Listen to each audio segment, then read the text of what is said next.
In a bold move that is sending shockwaves across Africa, Togo has taken a decisive step toward reclaiming control over its natural resources.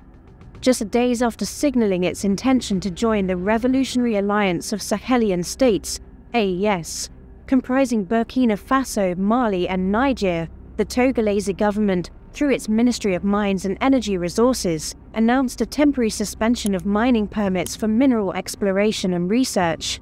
This bold move, described as a strategic pause, is not merely a bureaucratic adjustment but a clarion call for a new era of economic sovereignty, environmental stewardship, and equitable resource governance in Africa. It aligns Togo with the transformative vision of the AES, a bloc that is rapidly reshaping West Africa's geopolitical landscape and challenging the entrenched influence of Western powers. As Togo positions itself to join this alliance, it stands to bolster the AES's strategic reach, particularly by providing access to the sea, while further destabilizing the economic community of West African states, ECOWAS, an organization increasingly viewed as a relic of neo-colonial control.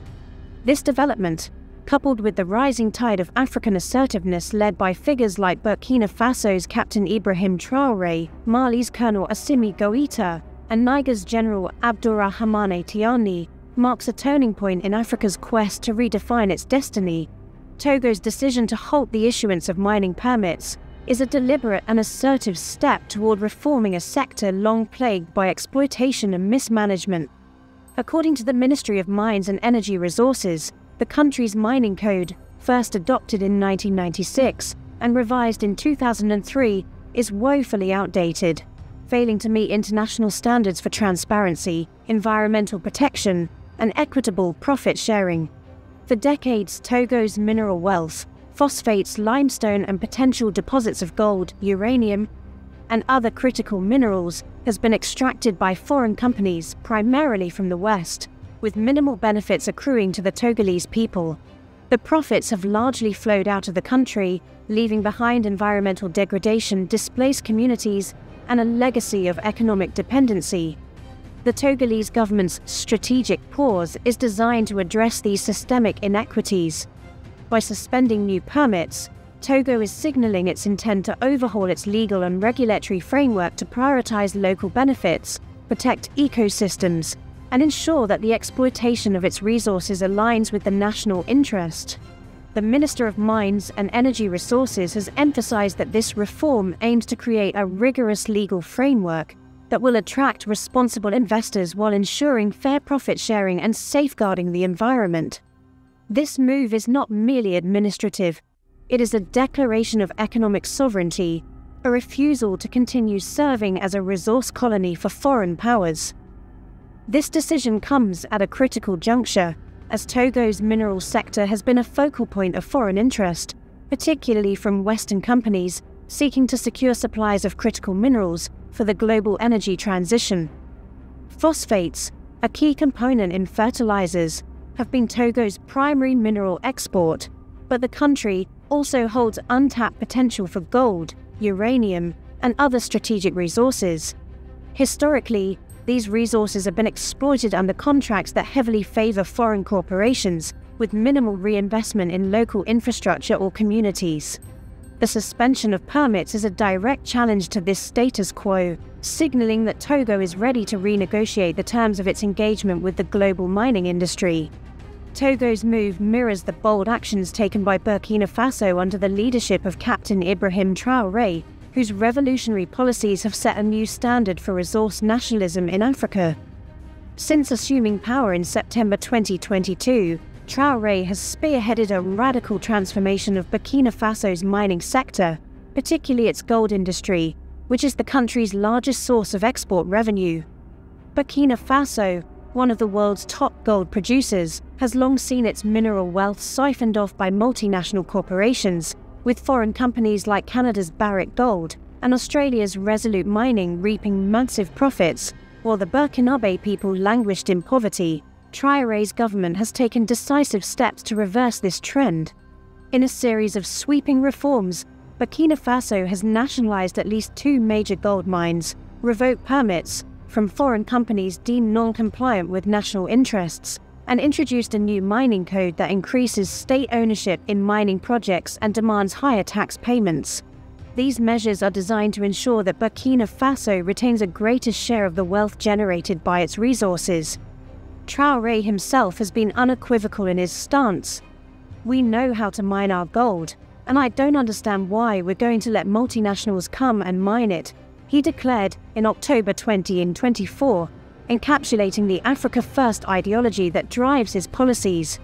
The results of Burkina Faso's resource nationalism are already tangible. The increased revenue from gold mining has been reinvested into critical infrastructure and social programs, transforming the lives of ordinary Burkinabe. Roads are being paved, connecting rural communities to markets and services. Schools and hospitals are being constructed at an unprecedented rate, providing access to education and healthcare for millions who were previously underserved. Farmers, the backbone of Burkina Faso's economy, are being equipped with tractors and other modern agricultural tools, boosting productivity and food security.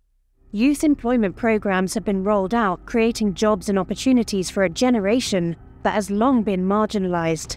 These initiatives are not mere promises but concrete achievements, funded by the wealth that was once siphoned off by foreign corporations. Traoré's vision extends beyond economics. By prioritizing local content requirements and empowering Burkinabe workers and businesses, his government is fostering a sense of national pride and self-reliance. The nationalization of gold mines has also reduced the environmental devastation caused by unregulated mining, with stricter oversight ensuring that ecosystems are protected. Burkina Faso's transformation under Traoré is a powerful example of what African nations can achieve when they assert control over their resources and prioritize their people. Togo's interest in joining the Alliance of Sahelian States, AES, formed by Burkina Faso, Mali and Niger in September 2023, is a natural extension of its mining reforms, and a bold step toward aligning with a movement that is redefining African geopolitics. The AES, established through the Liptako-Gourma Charter, is a response to the failures of ECOWAS, which has been criticized for its heavy-handed sanctions, neo-colonial ties, and inability to address the region's security and economic challenges. Led by Burkina Faso's Captain Ibrahim Traoré, Mali's Colonel Assimi Goïta, and Niger's General Abdourahmane Tiani, the AES is built on a shared ideology of Africa First, our country first, as articulated by Togo's Foreign Minister Robert Dussey. In a recent interview with Vox Africa, Dussey made a passionate case for Togo's alignment with the AES, emphasizing the shared vision of African self-determination. What binds us with the AES countries is the same ideology: Africa first, our country first. We share a common vision. We are African. We are Africanophones, he declared. Dussey's remarks reflect a growing sentiment among Togolese citizens who, according to the minister, overwhelmingly support joining the AES. Ask the Togolese people, ordinary Togolese men and women, if Togo wants to join the AES, you will see their answer. They will tell you yes, he asserted. Dussey's critique of the global order was equally scathing. He deplored the lamentable role assigned to Africa by great powers, arguing that the continent has been reduced to a mere supplier of raw materials to serve Western interests. Africa is used only to serve the great powers. This is not normal. It is no longer admissible, he said. Sometimes, as Africans, I am even ashamed to see ordinary Africans, not only politicians but also in their reasoning, their way of thinking and speaking, who have the impression that they need the other to exist. The African is afraid to assert himself. These words capture the essence of the AES's mission: to break free from the shackles of neo-colonialism and assert Africa's right to control its destiny. Togo's potential accession to the AES is a game-changer for the alliance, particularly because of its strategic coastal location. Unlike Burkina Faso, Mali and Niger, which are landlocked, Togo has direct access to the sea through its port in Lomé, one of West Africa's most important trade hubs. This port could serve as a critical gateway for AES countries to export their natural resources, gold, uranium and others, to global markets without relying on ECOWAS member states like Ghana, Côte d'Ivoire or Senegal. By joining the AES, Togo could facilitate trade deals, attract foreign investment, and strengthen economic ties with non-African partners such as Russia, China, and Turkey, which have already forged partnerships with AES nations. The addition of Togo to the AES would significantly enhance the alliance's geopolitical leverage, positioning it as a formidable counterweight to ECOWAS. The AES's growing influence is already causing alarm within ECOWAS, which is grappling with the loss of Burkina Faso, Mali, and Niger, who formally withdrew from the bloc in January 2024. The departure of these three nations, combined with Togo's potential exit, threatens to unravel ECOWAS's regional dominance. As Dassi noted, the AES is not dictated by Western powers, unlike ECOWAS, which has been criticized for its alignment with France and other former colonial powers. The prospect of Togo joining the AES, along with other countries like Chad, which has also expressed interest, could transform the alliance into a powerful organization that prioritizes African interests over external agendas. Chad's interest in the AES further underscores the alliance's growing appeal. Like Togo, Chad is motivated by a desire to address security concerns, particularly the spillover of extremist violence from the Sahel, and to assert greater control over its natural resources, including oil and uranium. The AES's direct approach to security, through coordinated military efforts and partnerships with non-Western powers like Russia, is seen as a more effective alternative to ECOWAS's sluggish interventions. Moreover, Chad's potential membership would expand the AES's reach into Central Africa, further challenging ECOWAS's relevance and signalling a broader shift toward African-led regional integration. Togo's mining reforms draw inspiration not only from Burkina Faso, but also from Niger, which has emerged as Africa's fastest-growing economy following its own bold moves to control its mineral wealth. Niger, one of the world's largest producers of uranium, has long been exploited by France, particularly through the state-owned company Orano, which operated the massive Imararan and Arlit mines. For decades, Niger received only a fraction of the profits from its uranium, despite the resource's critical role in powering France's nuclear energy sector. The military government led by General Abdourahmane Tiani has turned this dynamic on its head, revoking Orano's mining licenses and increasing the price of uranium to reflect its true market value. The results have been staggering.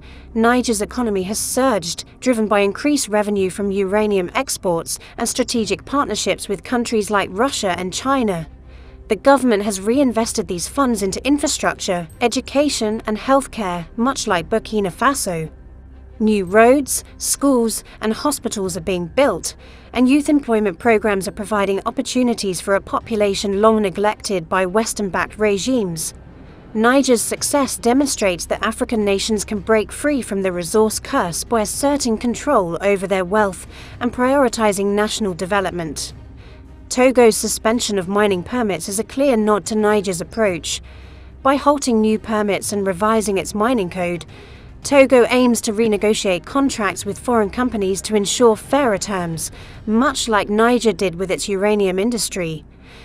The Togolese government's emphasis on transparency, environmental protection, and local benefits mirrors Niger's reforms, which have prioritized the well-being of its citizens over the profits of foreign corporations. This alignment with AES countries underscores Togo's commitment to a broader movement of African assertiveness, one that is giving Western companies sleepless nights as they face the prospect of losing their stranglehold on the continent's resources.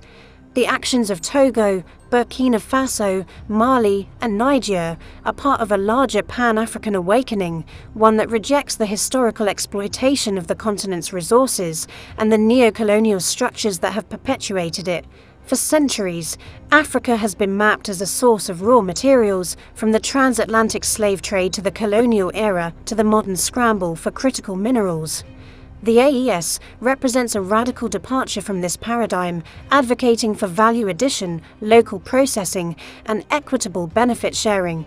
Burkina Faso's nationalization of gold mines, Niger's control over uranium, and Togo's suspension of mining permits are not isolated events, but part of a coordinated effort to reclaim Africa's wealth. These countries are challenging the neoliberal policies imposed by institutions like the World Bank and the International Monetary Fund. which have long prioritized foreign investment over local development. The World Bank's mining reform programs, which have provided billions in loans to African countries to liberalize their mining sectors, have often resulted in contracts that favor multinational corporations at the expense of local communities. Togo's decision to pause its mining sector is a direct rejection of this model, signaling a shift toward policies that prioritize African sovereignty and self-determination. The AES's growing influence is also reshaping Africa's security landscape. The alliance's Mutual Defense Pact, modeled on NATO, ensures that an attack on one member is an attack on all, providing a robust framework for regional security. By expelling French troops and forging partnerships with Russia, China, and Turkey, AES countries are diversifying their security and economic ties, reducing their dependence on Western powers. Mali, for example, has deployed Russian mercenaries from the Africa Corps, formerly Wagner Group, to secure its mining concessions, while Burkina Faso and Niger have followed suit. These partnerships have enabled AES countries to protect their resources while building infrastructure and creating jobs. The potential addition of Togo and Chad to the AES is a direct threat to ECOWAS, which is already reeling from the withdrawal of Burkina Faso, Mali, and Niger. ECOWAS's heavy-handed response to the coups in these countries, imposing economic sanctions and threatening military intervention, has backfired, fueling anti-ECOWAS sentiment and galvanizing support for the AES. The bloc's alignment with Western powers, particularly France, has undermined its credibility, with many Africans viewing it as a tool of neo-colonialism. Togo's strategic position as a coastal state makes its potential departure from ECOWAS particularly alarming for the bloc. Lomé's port could provide the AES with a critical trade route, reducing the alliance's reliance on ECOWAS members and enhancing its economic autonomy. This move would further isolate ECOWAS, which is already struggling to maintain its relevance in the face of growing regional discontent. The AES's visa-free travel policy for ECOWAS citizens announced recently is a strategic olive branch, signaling that the alliance seeks to strengthen African ties while rejecting Western influence. The AES's appeal extends beyond Togo and Chad. Countries like Guinea, which has also experienced a coup and expressed interest in resource nationalism, are watching closely. The alliance's success in leveraging mineral wealth for development is a powerful incentive for other African nations to join. By prioritizing economic sovereignty, environmental protection, and local empowerment, the AES is offering a model of regional integration that resonates with Africans tired of external domination. The rise of the AES and the assertive policies of leaders like Captain Ibrahim Traoré are causing significant unease in Western capitals. Traoré, in particular, has become a symbol of African defiance, challenging the hegemony of Western mining companies and their governments. His nationalization of gold mines and outspoken criticism of foreign exploitation have made him a target of Western media, which often portray him as a destabilizing force. Yet, for millions of Africans, Traoré is a hero, a leader who is delivering tangible results and restoring national pride. Western companies like Barrick Gold and Resolute Mining have faced significant setbacks in Burkina Faso and Mali, with share prices plummeting after detentions and permit revocations. Niger's decision to strip Orano of its uranium mining rights has similarly rattled France, which relied on Niger for a significant portion of its nuclear fuel. Togo's suspension of mining permits adds to this growing pressure, signaling that African nations are no longer willing to accept exploitative contracts. The AES's partnerships with Russia, China, and Turkey further complicate the West's position, as these countries offer alternative sources of investment and security support without the strings attached by Western powers. The West's sleepless nights are not just about lost profits, but about the broader implications of Africa's awakening. The AES's success could inspire other African nations to follow suit, leading to a continent-wide shift toward resource nationalism and self-determination. This prospect is particularly alarming for countries like France, which have long relied on Africa's resources to fuel their economies. The increased price of uranium in Niger, for example, has forced France to confront the reality of paying market rates for a resource it once acquired for pennies. Togo's suspension of mining permits and its interest in joining the AES mark a pivotal moment in Africa's struggle for economic and political sovereignty. By following the lead of Burkina Faso, Mali and Niger, Togo is asserting its right to control its resources and chart its own path. The AES, with its Africa First ideology, is providing a blueprint for a new West African order, one that prioritizes the needs of its people over the interests of foreign powers.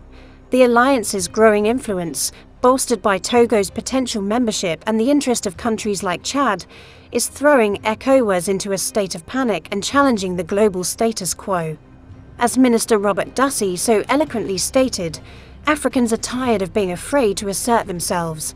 The AES is giving voice to this sentiment, offering a vision of a continent that is proud, self-reliant, and free from the lamentable role assigned to it by great powers. Togo's decision to suspend mining permits and explore AES membership is not just a national policy shift, but a clarion call for all Africans to rise up, reclaim their wealth, and build a future that reflects their true potential. The revolution is here, and it is unstoppable.